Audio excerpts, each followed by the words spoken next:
but not least this week, we have Narah and the Unicorn, the original Narwhal story by Bobby Rowe and Zack Andrews with paintings by David Grizzle. This is a children's book that I can't recommend enough to you guys. If you have young kids up to probably about the age of 5 or 6 that, you know, just want to sit and get a cool bedtime story. The paintings are, just have a look at that. The paintings are phenomenal, and it stars this beluga whale with a weird hump on her head, like a little half a horn. You ever see a fucking, you ever see a rhino? Yeah. When it's got its horn cut off? Yeah. And it looks like all horrible and everything. Mm-hmm. So that's what this poor whale was born as. Oh, they call it barnacle beluga. Barnacle beluga. That's messed up. Even freaking sea animals are dicks. Yep. So she doesn't have any friends. And she's lamenting this whole concept on the top of the ocean one night. And she meets this unicorn by the name of Poe. His name is Poe? Peg. Peg. Probably should have figured that out.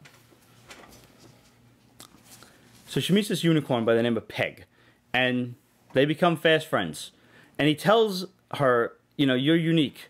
Why are you worrying about trying to be like everybody else? Just be yourself. Be who you are and be different. Being different is okay. Look at me. And, you know, I'll introduce you to all of my friends. And they're all unique amongst, you know, their people too. And it turns out Peg's friends are like the Loch Ness Monster, Bigfoot, the Abominable Snowman, and the Chupacabra.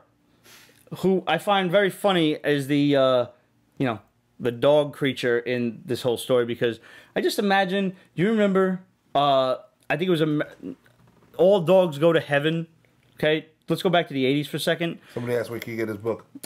You can get it on Amazon. It is available. Narah and the Unicorn by Bobby Rowe and Zack Andrews and David Grizzle. You can order it on Amazon. Lunar Yarns Publishing. Or you can go to Lunar Yarns Publishing and their home website, and I'm sure you can buy it there.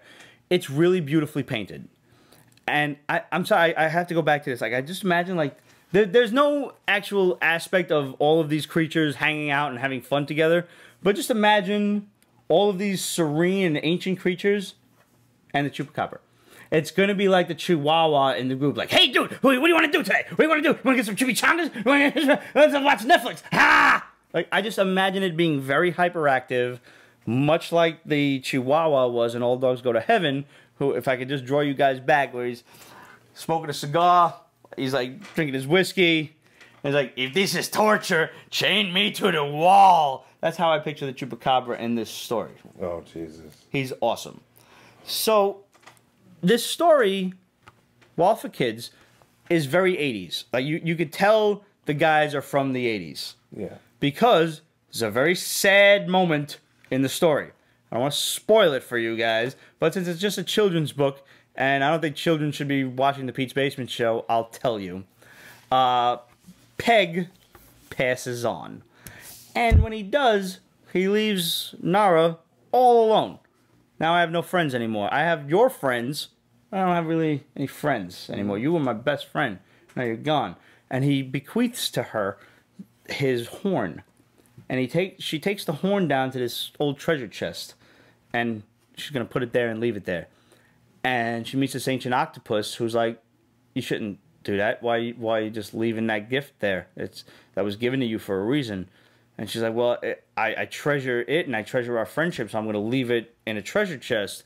He's like, no, that's not what he wanted. He wanted you to use that to be different and to exploit that difference and to show people that you're different. So the octopus takes the horn and sticks it right on the little, you know, horn thing that it doesn't have there. And now she's basically a whale, a little beluga whale with a horn, and she's like, you're a very unique Narwhal whale now, so from now on we're gonna call you a Narwhal.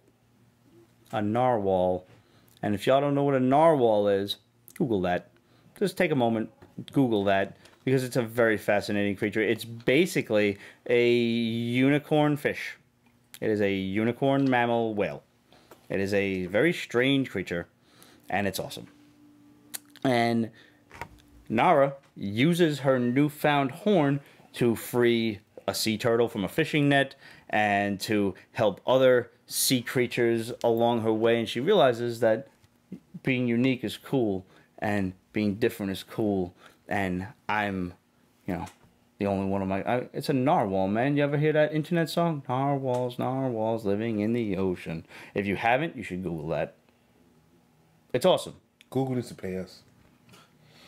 I mean, they probably won't, but, God knows they have enough money. It's a really fantastic story, and It is, it's good. it's so 80s, it's fun. Like, you could tell that the people who wrote it were, like, born in the 80s, because there's that horrible, horrible moment where you're just like... Just like every 80s movie, like, Land Before Time, you got Littlefoot and his mother drops dead, and you've got Transformers and Optimus Prime drops dead, and you've got Nestor the Christmas donkey and the mother drops dead, and you've got Bambi and the mother drops dead. There seems to be a recurring theme here. What about the Lion King? Well, the Lion King was finally the father, honestly. Father, but was it still the... That was also a 90s movie, but we'll count it anyway. There are children's books and movies that just like to kill parents, and in this one we're not killing parents, we're killing best friends. But there are lessons to be learned, there are life lessons to grow and evolve from this, and it's a really entertaining book. It's great to read to your kids. It's awesomely painted, and there's even a moment where Narah rescues pirates. There's a pirate ship in jeopardy, and she hangs a lantern from her horn and guides the ship to shore. It's like, why are you rescuing pirates? Because all life is precious, man. Because, Pirate lives matter. Yeah, man, pirate lives matter. You don't know. Maybe these pirates are ripping off the rich and giving to the poor. You don't know what they're doing. It's cool. Do you know what a narwhal's horn actually is? Calcium? I don't know. It's its tooth. It's its tooth? Word? Yeah. How does that work? It's like a tusk. Really? Yeah. like an elephant kind of thing? Elephant tusk. Oh, so Really? It's a real. It's not a mythical thing. No, it's not a mythical. It's a real thing. Oh. Google narwhals, and proceeds from the sales of this book go to benefit narwhals. Is that right? Yes, it does. Wow. So you've got more reason to go and buy this book. It's really good. It's really cool. It's happy. It's sad, but it's happy. You sit there at the end and you're like, everything turned out okay. Because that's life. There's life lessons to be learned from this book. Oh, Jesus. No, that is.